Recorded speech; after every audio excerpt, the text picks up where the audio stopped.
This is Optimal Living Daily, Relationships, Episode 19, Why I Encourage My Kids to Tell Me No, Raising Autonomous Children, Part 1, by Bridget McNamara with FamilyOptimize.com. And I'm your host, Joss Marie. Hello, and welcome back to another edition of the podcast where I read to you every weekday to help you optimize your relationships. I'm back today with a post from Family Optimized, and it's about twice as long as a normal article that I narrate, so I'm breaking it up into 2 posts. I'll read the first half today and then finish it up for you tomorrow. But before we get into it, we're halfway through the month already, and that means we're getting close to another book giveaway to a random person on our mailing list. To be entered into the raffle, make sure you're subscribed to our weekly newsletter at oldpodcast.com. But for now, let's hear a post from Family Optimized as we optimize your life. Why I Encourage My Kids to Tell Me No, Raising Autonomous Children, Part 1, by Bridget McNamara with FamilyOptimize.com. Why is autonomy an important consideration when raising children? Not only does it lend to independence in the child taking care of themselves, but it also serves them quite well in adolescence, their teenage years, and into adulthood. A child who has developed a strong sense of self will be less likely to blindly follow their peers into morally questionable behavior. By definition, autonomy is behaving and thinking independently from others. Your child being allowed and encouraged to behave and think independently from you is excellent practice for their future. If they can say no to you and assert their individuality, they will be able to later say no to their peers. While having your young child be a people pleaser may seem like a parent's dream, it doesn't serve them well as a teenager or adult. When I was raising and caring for young children, I was told to give the children choices, and the example was always something like offering them a red cup or a blue cup. They wanted to drink out of a bowl like a dog. Do you want the purple pants or the yellow pants? They want the Spider-Man costume. Do you want to eat now or miss lunch today? Not a choice at all. It was essentially giving the child 2 choices that ultimately serve the purpose of appeasing the adult. Like most things I've learned about caring for children, I learned from the children themselves that these aren't actually choices. This is a technique for adults to gain compliance from children by creating the illusion that they are in control of a situation. This choice is A, what the adult wants, or B, what the adult wants in a different way. I know you have heard or said this one. You can either do what I'm telling you to do, or I will help you, which is frankly a veiled threat. More often than not, if I have to help you, you aren't going to like it because I'm pissed off now, but still technically following the rules of gentle parenting. Another veiled threat of a choice is something like, you can clean your room right now, or you can miss playing at the park this afternoon. In this way, the adult in the situation has worded the choice carefully so that it appears the child actually chose not to go to the park to play, when the reality is that the clean room and the park have nothing to do with each other. Now, if it was a flat tire that needed to be changed to get to the park, that would be a real choice. The first option is actually a manipulation of facts and erodes the trust between the child and the parent. Children do figure this out very quickly. What is the true goal? The true goal is to nurture a child's cognitive and moral development, to build their self-esteem, not with praise, but with the inner satisfaction one gains from doing and being themselves. A child cannot develop their inner voice if your voice is the only one they hear. Do not confuse autonomy with permissiveness. Autonomy for children is mostly about setting up the environment so that they may have a sense of decision-making and control over their own body, belonging, and self-care.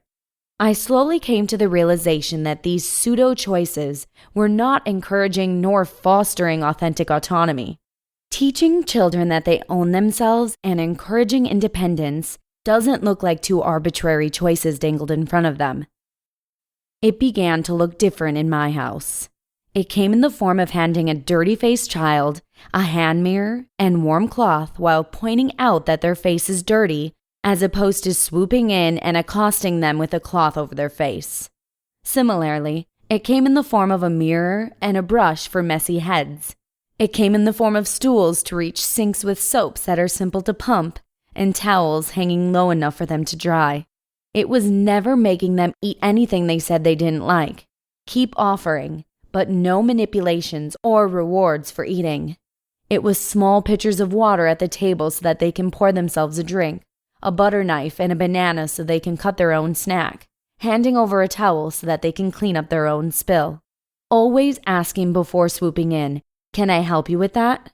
It became pajamas as outfits, sticks piling up in the back of the van, and pancakes for dinner. Some of the things I've listed here may remind you of a Montessori classroom, and I think Maria Montessori is a wonderful resource for parents wishing to set up the home environment in a way that naturally contributes to the child's ability to self-govern. In all these ways that give children real control of themselves, they become less likely to seek out their independence in more undesirable ways, because there aren't always choices, are there? Choices. So what if it really isn't a choice? What if you have to be out the door in 10 minutes to make it to Big Brother's swimming lessons in time, and your little one is on the floor playing Legos with one sock on? Then it isn't a choice. Let us just be honest with our children about that. There are small choices to make within the realm of the thing that's happening no matter what. I'm not a fan of fooling kids into thinking they control a situation when they don't. I'm more about straight talk and honesty with children of all ages. They will grow to understand that you are manipulating them, and they will grow to use these manipulations on their friends and siblings. Personally, I do not think this is a desirable trait that I want to foster in my children. It is not a desirable trait in the adults that I prefer to spend my time with. While putting the other sock on, I'm going to put your other sock on and then your shoes. We have to go right now no matter what. Here's a container for your Legos so we can bring them. Yes, in these situations, I will pick up the child, but all the while saying, "I'm sorry to make you go when you don't want to. I know you'd rather stay home and play with your toys. What is the first thing you are going to play with when we get back home?" And by this time, I am buckling him into his car seat. There is no, "Do you want to wear the X sock or the Y sock? Do you want me to open the door or do you want to open the door?" That never does anything but frustrate my kids and leave them with too many choices that they don't really give a twit about. It's meant to distract and manipulate and really serves no purpose in the development of the child. They don't need to be distracted from their feelings. They need their feelings acknowledged and understood, and they need your honesty. Now, for the part that may be a tough pill to swallow, the part that goes beyond a cute stool at the bathroom sink and beyond the mismatched socks. Let your children say no. To be continued. You just listened to part 1 of the post titled, "Why I Encourage My Kids to Tell Me No, Raising Autonomous Children," by Bridget McNamara with FamilyOptimize.com. And I'll read the rest of this article for you in tomorrow's episode.